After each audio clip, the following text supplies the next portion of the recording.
ಆತ್ಮೀಯ ಪತ್ರಕರ್ತ ಬಂಧುಗಳೇ, ನಿನ್ನೆಯ ದಿವಸ ರಾತ್ರಿ ಸುಮಾರು 8 ಗಂಟೆ ಸಮಯದಲ್ಲಿ ನಮ್ಮ ಸಂಘಟನೆಯ ಕಾರ್ಯಕರ್ತರಾದಂತಹ ಸುಹಾಸ್ ಶೆಟ್ಟಿ ಮತ್ತು ಉಳಿದಂಥ 5 ಜನ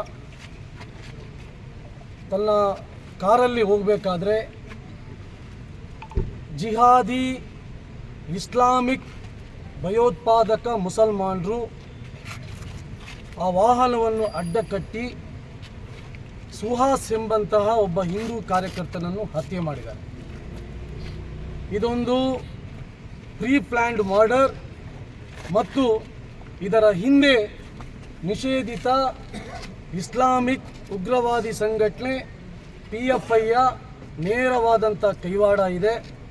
ಹಾಗಾಗಿ ಸುಹಾಸ್ ಶೆಟ್ಟಿಯ ಹತ್ಯೆಯನ್ನು ಇವತ್ತು ವಿಶ್ವ ಹಿಂದೂ ಪರಿಷತ್ ಮತ್ತು ಎಲ್ಲ ಹಿಂದೂ ಸಂಘಟನೆಗಳು ಬಹಳ ಬಲವಾಗಿ ಇದನ್ನು ಖಂಡಿಸುತ್ತದೆ ಮತ್ತು ನಾಳೆಯ ದಿವಸ ಬೆಳಿಗ್ಗೆ 6 ಗಂಟೆಯಿಂದ ಸಂಜೆ 6 ಗಂಟೆ ತನಕ ದಕ್ಷಿಣ ಕನ್ನಡ ಜಿಲ್ಲೆಯನ್ನು ಬಂದ್ಗೆ ಇವತ್ತು ಎಲ್ಲ ವಿಶ್ವ ಹಿಂದೂ ಪರಿಷತ್ನ ನೇತೃತ್ವದಲ್ಲಿ ಎಲ್ಲ ಹಿಂದೂ ಸಂಘಟನೆಗಳು ಇವತ್ತು ಬಂದ್ಗೆ ಕರೆ ಕೊಡ್ತಾ ಇದ್ದೀವಿ.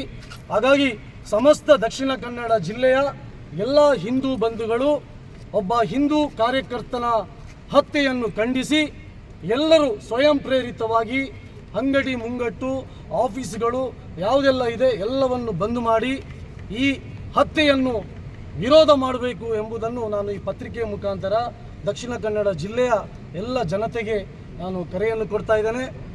ಅಷ್ಟು ಮಾತ್ರ ಅಲ್ಲ, ಪೊಲೀಸ್ ಇಲಾಖೆಗೆ ನಾನು ಆಗ್ರಹವನ್ನು ಮಾಡ್ತಾ ಇದ್ದೀನಿ.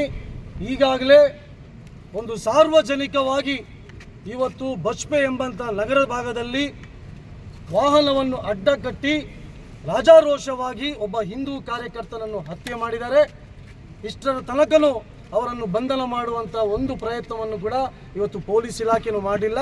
ತಕ್ಷಣ ಯಾರು ಆರೋಪಿಗಳಿದ್ದಾರೆ ಅವರನ್ನೆಲ್ಲರನ್ನು ಬಂಧನ ಮಾಡಬೇಕು ಅಂತೇಳಿ ಈ ಸಂದರ್ಭದಲ್ಲಿ ನಾನು ಆಗ್ರಹಿಸುತ್ತಾ ನಾಳೆ ಬೆಳಿಗ್ಗೆ 6 ಗಂಟೆಯಿಂದ ಸಂಜೆ 6 ಗಂಟೆ ತನಕ ಇಡೀ ದಕ್ಷಿಣ ಕನ್ನಡ ಜಿಲ್ಲೆ ಈ ಹತ್ಯೆಯನ್ನು ಖಂಡಿಸಿ ಬಂದ್ ಮಾಡಲಿಕ್ಕಿದೆ.